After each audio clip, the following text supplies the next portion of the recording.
Hello जी, कैसे हैं आप लोग। तो आज के इस वीडियो में ना हम लोग 12th बायोलॉजी के VVI सब्जेक्टिव क्वेश्चन को देखने वाले हैं। और यहाँ पे केवल क्वेश्चन ही आपको नहीं मिलेगा, बल्कि मैं आपको जितना भी क्वेश्चन दिया हूँ ना वो सब कुछ आपको याद करवाऊंगा, इसकी पूरी गारंटी देता हूँ। तो चलिए जल्दी से देखते हैं अपने VVI सारे क्वेश्चन को और अच्छे तरीके से समझ के निपटाते हैं इसको। तो देखिए जो फर्स्ट क्वेश्चन बोल रहा है कि अलैंगिक जनन मुकुलन से आप क्या समझते हैं, तो इसका राइट आंसर क्या होगा, इस पे ध्यान दीजिएगा और नोट करते चलिएगा और समझते चलिएगा, ठीक है ना। तो क्या बोल रहा है कि इस प्रकार जनन में, कैसे प्रकार के जनन में, तो अलैंगिक जनन में, ठीक है। अलैंगिक जनन में क्या बोल रहा है कि जनक के शरीर में कोई बल्ब, ठीक है, कोई बल्ब सिरखी पर्वधान निकल आती है, ठीक है, कोई बल्ब सिरखी पर्वधान निकल आती है जिससे मुकुलन कहते हैं। क्या बोलते हैं, तो बल्ब सिरखी निकल आती है जिसे क्या कहते हैं, मुकुलन कहते हैं, ठीक है। चलिए अगले क्वेश्चन को देखते हैं क्या बोल रहा है। अगला क्वेश्चन बोल रहा है कि पुंपवर्ता से आप क्या समझते हैं, इसके लाभ बताएं, ठीक है।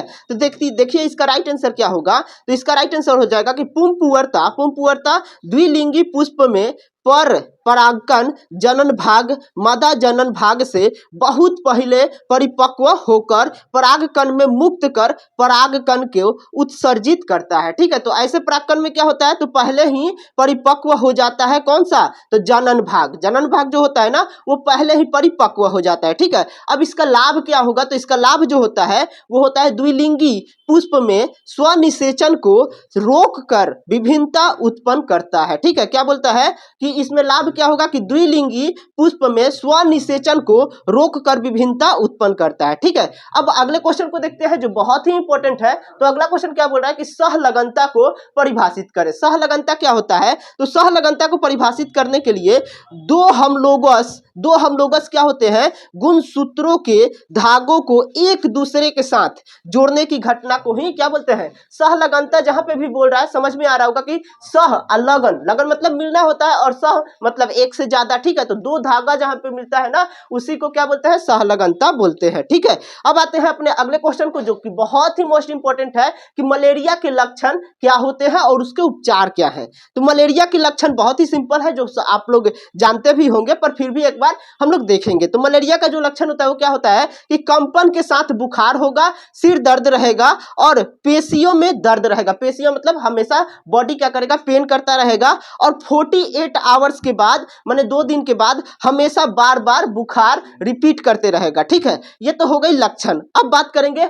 उपचार की, किसका उपचार क्या होता है भैया, तो उपचार इसका यही होता है कि कुनैन की दवा इसमें खाई जाती है, ठीक है। ये तो यहां तक की क्वेश्चन की बात हो गई। अब चलते हैं हम अपने अगले क्वेश्चन को और अगले क्वेश्चन को देखते हैं। तो अगला क्वेश्चन हमारा बोल रहा है कि क्रमिक विकास क्या है। क्रमिक विकास क्या है इसके बारे में मैं अगर आपको बताऊं तो क्रमिक विकास किसी जनसंख्या के जीन पूल में वह सूक्ष्म परिवर्तन है जो एक पीढ़ी से दूसरी पीढ़ी तक पहुंचकर क्या करता है, नई जनसंख्या को उत्पन्न करता है, ठीक है। क्या होता है क्रमिक विकास, तो क्रमिक विकास वो एक मतलब पूल की तरह है जिसमें क्या करता है कि अगले नए जनसंख्या को उत्पन्न करने में हेल्प करता है, ठीक है। चले आगे अगले क्वेश्चन को देखें क्या बोल रहा है। अगला क्वेश्चन जो हमारा बोल रहा है कि वायु परागित पुष्प के अनुकूलन बताएं। वायु परागित पुष्प के अनुकूलन क्या है, तो वायु परागित के पुष्प जटकील तथा भड़कीले नहीं होते हैं, ठीक है। क्या होते हैं, ये जटकील तथा भड़कीले नहीं होते हैं। दूसरा क्या है कि ये पुष्प छोटे रंगहीन तथा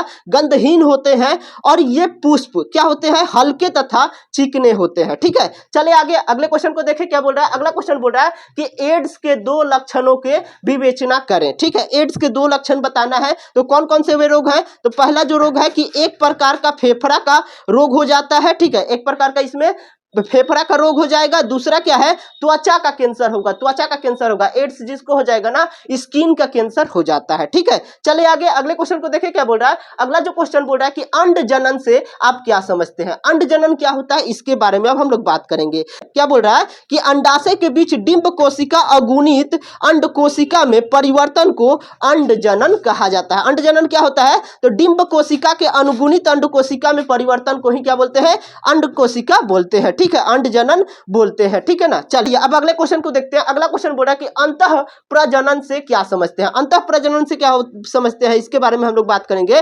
तो अनुवांशिकी रूप से समान जीवों के बीच जब प्रजनन होता है ना, अनुवांशिकी रूप से जब समान जीवों के बीच मतलब मनुष्य है, जानवर है, जानवर भी जानवर है तो कुत्ता ही होना चाहिए, ठीक है ना।